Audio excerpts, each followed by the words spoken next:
Quando mencionamos o Papa, a imagem que imediatamente evoca a mente de muitas pessoas é a de um senhor mais idoso, pacífico e santo de pé em uma varanda em Roma, abençoando as multidões reunidas na Praça de São Pedro, pedindo paz e harmonia para o mundo. No entanto, e historicamente falando, não é segredo para ninguém que houve alguns momentos na linha do tempo que estão longe de representar tudo o que é positivo e sagrado na Igreja Católica Romana. E de fato, alguns papas realmente podem ter sido feiticeiros praticantes, que invocaram algum tipo de forças das trevas, para ajudá-los a alcançar seus objetivos. No entanto, devemos analisar as histórias com cuidado. Fique conosco e vamos analisar juntos estes acontecimentos registrados na história, que marcaram a trajetória de alguns dos papas da Igreja Católica Romana. Meu nome é Fábio Luciano, e sejam todos muito bem-vindos ao canal Incrível História.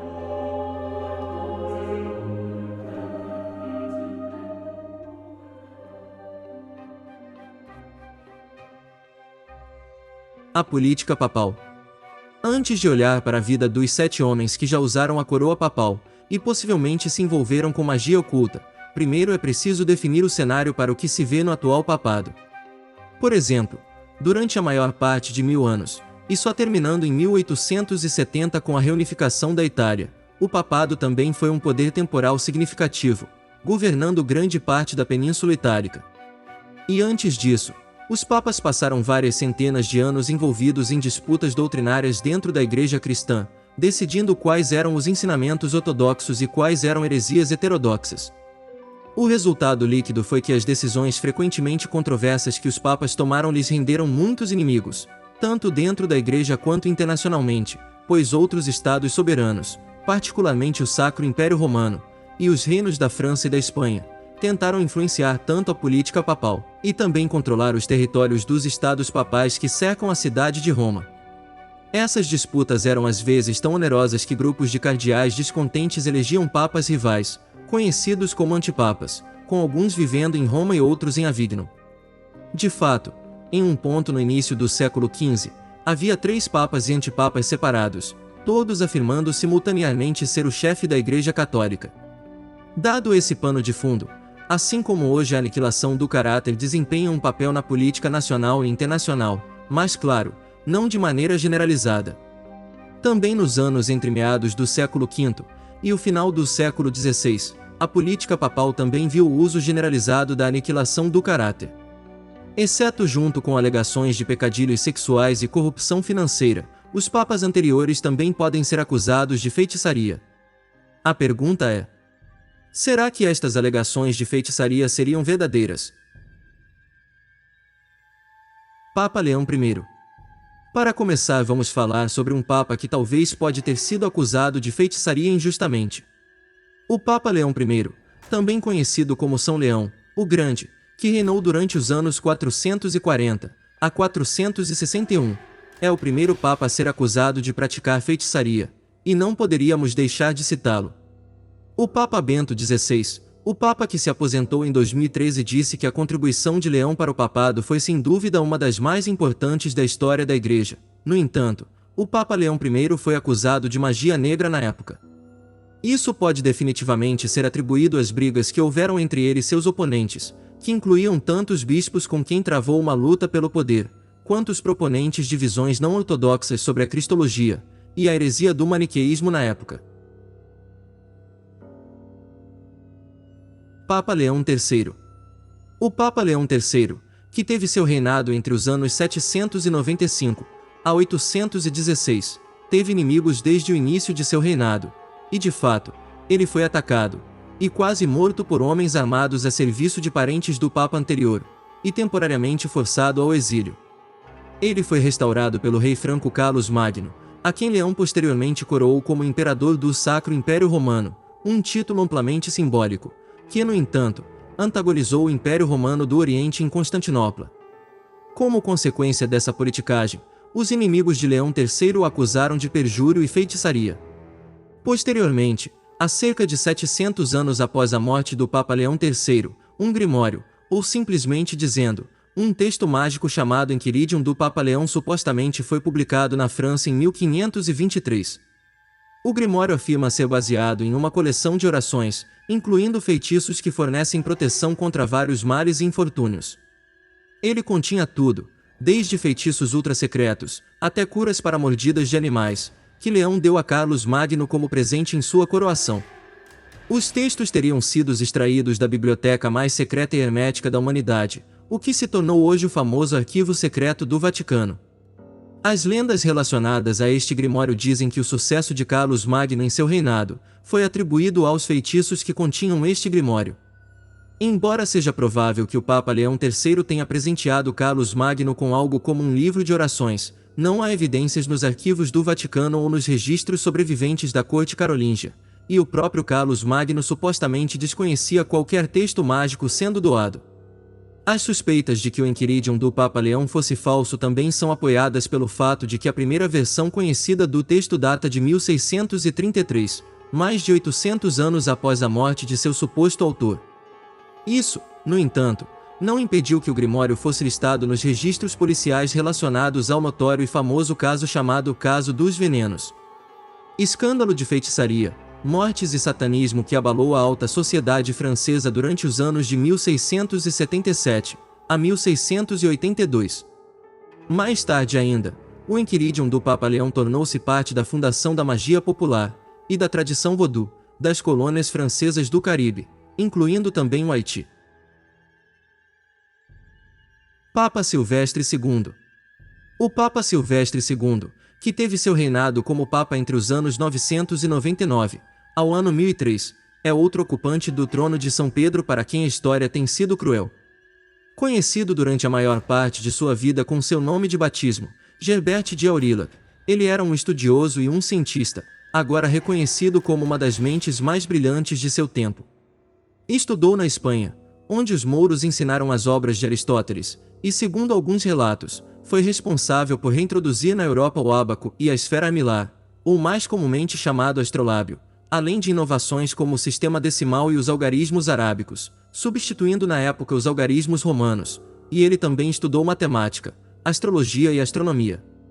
Ele também foi o primeiro Papa francês, e aqui, mais uma vez, vê-se a política internacional turvar as águas, pois isso o tornou impopular em Roma, e apenas 2 anos depois de se tornar Papa, ele foi forçado a sair de Roma por uma revolta armada. Adicionado a tudo isso, também existe o fato de que neste momento da história, quando o método científico era pouco compreendido, havia uma crença generalizada de que qualquer conhecimento não encontrado na Bíblia deve ter sido ensinado pelo próprio diabo. Portanto, não é de surpreender que, 60 anos após a morte do Papa Silvestre, cronistas medievais já estivessem escrevendo sobre a lenda de Gerbert de Aurillac, descrevendo como um necromante que havia conquistado o papado por meio de feitiços de magia negra, e um pacto feito com um demônio feminino chamado Meridiana. De acordo com a lenda, Gerbert de Aurillac, enquanto estudava matemática e astrologia nas cidades mouras de Córdoba e Sevilha, aprendeu feitiçaria, e roubou um livro de feitiços de um mago árabe. Gerbert de Aurillac fugiu da Espanha, perseguido pelo mago, que podia rastrear um ladrão pelas estrelas. No entanto, a lenda diz que Gerbert de Aurillac, ciente da perseguição, escondeu-se pendurado sob uma ponte de madeira, onde, suspenso entre o céu e a terra, ele era invisível para o mago. A lenda continua dizendo que depois que Gerbert de Aurillac renunciou a todos os amores terrenos, Meridiana também satisfez todas as suas luxúrias carnais. Meridiana soa suspeitamente como uma súcubo, no entanto, além de fornecer serviços sexuais, Meridiana também era um oráculo que respondia a todas as suas perguntas com um sim ou não. Então veio o momento da queda de Gerbert de Aurillac, agora já como Papa Silvestre. No ano de 1003, anunciou que ia fazer uma peregrinação a Jerusalém, mas os rumores lendários dizem que o demônio Meridiana avisou de que, se alguma vez rezasse uma missa em Jerusalém, o diabo viria buscá-lo e ele morreria. Temendo por sua vida e alma, Silvestre cancelou sua peregrinação, mas depois leu missa na igreja de Santa Croce, em Roma. Se foi só depois que ele completou o serviço, que ele aprendeu que o nome completo da igreja era Santa Croce Jerusalém, ou a Santa Cruz de Jerusalém. De certa forma ele havia rezado uma missa em Jerusalém. Reconhecendo que a profecia se tornou realidade, Silvestre se resignou ao seu destino. Mandou colocar uma cama em uma capela, e convocou seus cardeais, confessando-lhes que havia lidado com demônios. E então o Papa Silvestre morreu.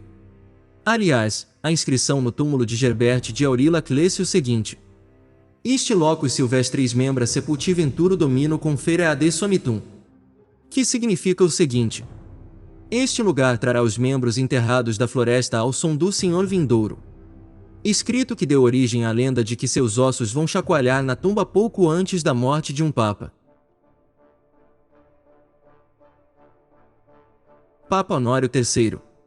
O Papa Honório III, que teve seu trono durante os anos 1216 a 1227, é mais conhecido por lançar a Quinta Cruzada para retomar Jerusalém e a Terra Santa, no entanto falhou, e também por aprovar as ordens dominicanas e franciscanas de frades mendicantes.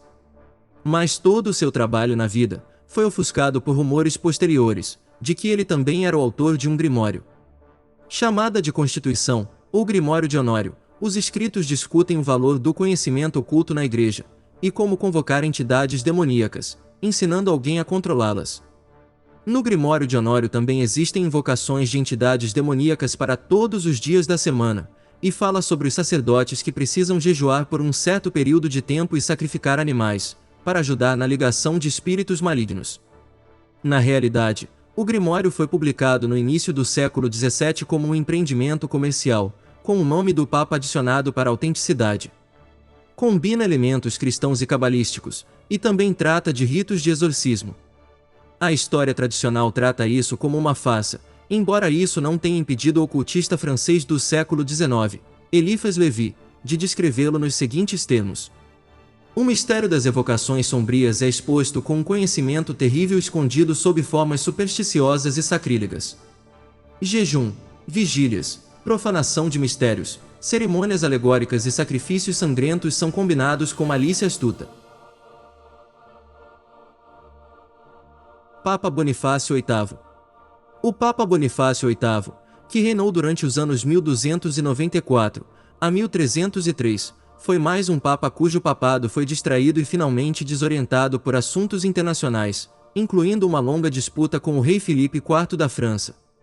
Este último culminou com Bonifácio excomungando o rei francês, que o retaliou sequestrando o papa e espancando-o severamente. Bonifácio, que tinha 73 anos quando isso aconteceu, morreu um mês após o ataque. Mas este não é o fim da história para o rei Filipe, o mesmo monarca que lançou a campanha para destruir os cavaleiros templários, que primeiro fez seus agentes espalharem um boato de que o Papa Bonifácio havia morrido insano, roendo a carne e os ossos de suas mãos, e também batendo sua cabeça contra uma parede. Uma exumação inadvertida em 1605 revelou que ambas as sugestões eram falsas. Não contente em espalhar essas calúnias, o rei Filipe então pressionou um papa sucessor, Clemente V, para um julgamento póstumo do Papa Bonifácio sob a acusação de sodomia, heresia e feitiçaria. Quanto à feitiçaria, foi alegado que Bonifácio havia feito um pacto com demônios, que ele evocava regularmente. Se diz as histórias que mantinha um diabinho em um anel no dedo, e quando ainda cardeal, sacrificou um galo em um feitiço de magia negra em uma noite em um jardim.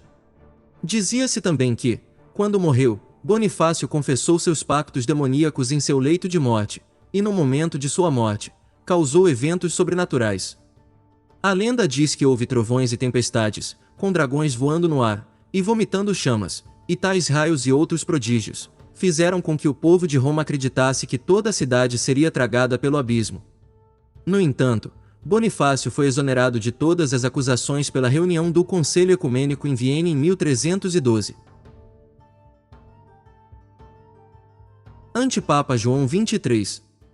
O conhecido Antipapa João XXIII, que teve sua liderança entre os anos 1410 a 1415, e é bom ressaltarmos que ele não é o moderno Papa João XXIII, que reinou entre os anos 1958 a 1963. Sem ficar atolado na história da Igreja, nessa época também havia um segundo antipapa, conhecido como Bento XIII, e para acabar com esse cisma dentro da Igreja, o Concílio de Constança decidiu em 1414 que todos os 3 papas deveriam renunciar, e novas eleições papais deveriam ser realizadas. Temendo por seu futuro, o antipapa João fugiu de Constança, aparentemente disfarçado de carteiro. Mas foi posteriormente preso, julgado e condenado pelos crimes de heresia, simonia, que é a venda de compromissos da igreja, ou favores divinos por dinheiro, cisma e imoralidade. Ele também foi acusado de pirataria, abuso, sodomia, mortes, feitiçaria e incesto, mas essas acusações não foram perseguidas. Apesar da gravidade das acusações, ele passou pouco mais de um ano na prisão, e foi posteriormente nomeado cardeal-bispo de Frascati pelo novo Papa, cargo que João ocupou até sua morte em 1418. Fontes históricas oficiais sugerem que João foi libertado da prisão depois que a família de banqueiros Médici, com quem ele era parente, pagou um enorme suborno ou resgate para garantir sua liberdade. A história não oficial atribui sua fuga quase milagrosa. Ele poderia ter sido queimado na fogueira por heresia, mas fugiu usando as ações mágicas ensinadas de Abramelin, o mago, um feiticeiro judeu que vivia na cidade alemã de Worms. Abramelin, que também é considerado o autor de outro grimório, chamado Livro da Magia Sagrada de Abramelin, o mago, que se tornou um texto central no final do século XIX para os ocultistas britânicos MacGregor Mathers, da Ordem Hermética da Aurora Dourada, e Aleister Crowley e seu movimento Telema.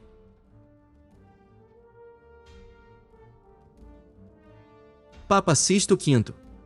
O Papa Sisto V, que sentou no trono de São Pedro entre os anos de 1585 a 1590, é agora reconhecido como uma figura significativa na Contra-Reforma, e também entre outras ações. Ele excomungou a Rainha Elizabeth I da Inglaterra, e também Henrique de Navarra, que mais tarde se tornaria o rei Henrique IV da França, o qual apoiou os planos do rei Filipe da Espanha para enviar a armada para invadir a Inglaterra. Ele também foi um governante implacável em Roma e nos Estados Papais. Ele aumentou os impostos para restaurar as finanças públicas, demoliu grandes partes de Roma para criar novas estradas, praças, pontes, fontes, palácios e edifícios públicos, e eliminou a ilegalidade e o banditismo na zona rural circundante. Se diz que naqueles anos havia mais cabeças de bandidos em estacas na Ponte San Angelo do que melões à venda no mercado. Mas, inevitavelmente, ele fez inimigos. De fato, seus projetos de reconstrução urbana deslocaram tantas pessoas e criaram tanta má vontade que o Papa Sisto ainda era odiado pelos cidadãos romanos cerca de 3 séculos depois, quando a prefeitura derrubou um de seus palácios para dar lugar a uma estação ferroviária.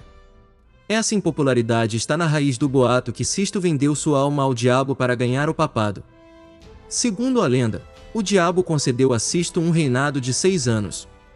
Depois de apenas 5 anos, o Papa adoeceu gravemente com febre da malária, e o diabo apareceu ao lado de sua cama uma noite no final de agosto de 1590 para recolher sua alma. O Papa protestou que ainda tinha mais um ano restante em seu contrato, mas o diabo disse que estava encerrando sua alma um ano antes porque Sisto havia recentemente ordenado a execução de um jovem, que de acordo com a lei, era jovem demais para ser condenado à morte.